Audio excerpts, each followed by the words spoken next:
Welcome to Great Guitarist of the Rock Era. Few names in heavy metal resonate as powerfully as Kirk Hammett's.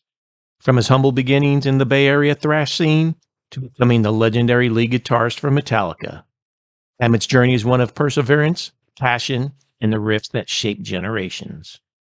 Let's dive into the life and career of the man behind some of the most iconic solos in metal history and break down his legendary discography along the way. Before we get started, don't forget to give us a thumbs up, hit that subscribe button, and ring the bell for more stories. Kirk Lee Hammett was born November 18th, 1992 in San Francisco, California. Kirk's love for music was ignited listening to his brother's record collection. Excited by bands like Led Zeppelin, UFO, Thin Lizzy, and Jimi Hendrix. But his path to metal glory started when he picked up his first cheap department store guitar. In 1979, at the age of 16, Hammett co-founded his first band, which would become Exodus, a band that helped define the Bay Area thrash scene. Hammett would start taking guitar lessons from Joe Satriani in 1981.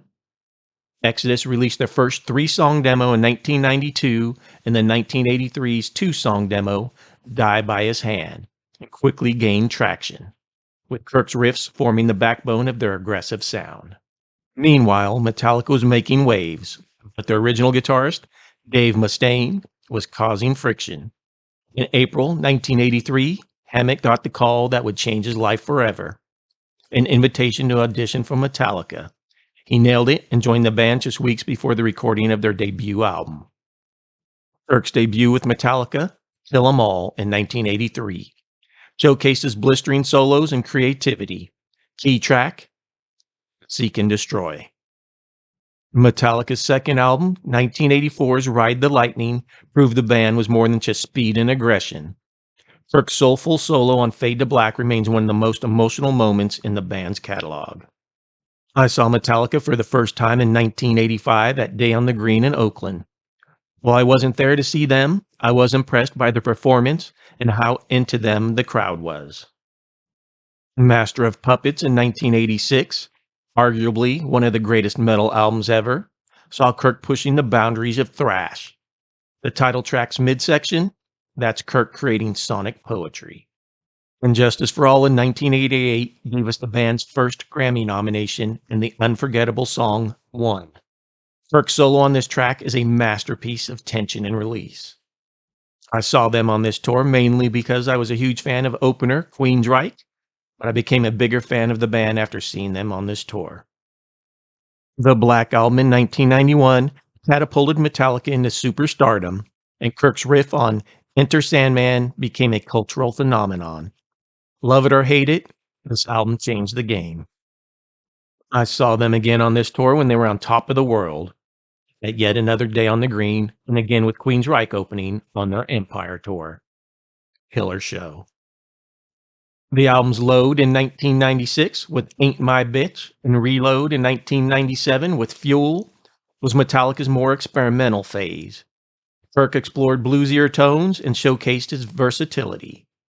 The band continued to experiment with 2003's Saint Anger with the track Frantic. Yes, there's no Kirk solo on Saint Anger, but it was still a vital part of the band. Frustration and experimentation dominated this era.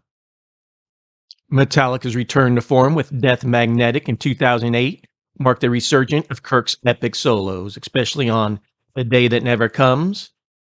Welcome back, Kirk. 2011's collaboration with Lou Reed on the double album Lulu was poorly received by fans and critics alike.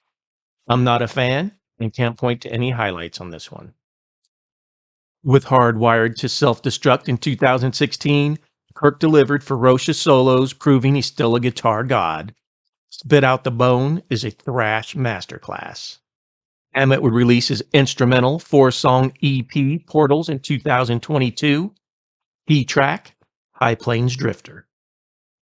Metallica would release 72 Seasons in 2023 with the tracks If Darkness Had a Sun and the killer title track.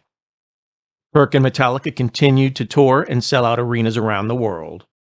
Beyond the albums, Kirk Hammett is known for his love of horror movies and his signature use of the wah pedal.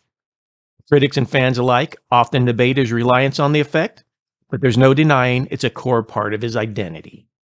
So what's your favorite Kirk Hammett moment? Drop it in the comments below.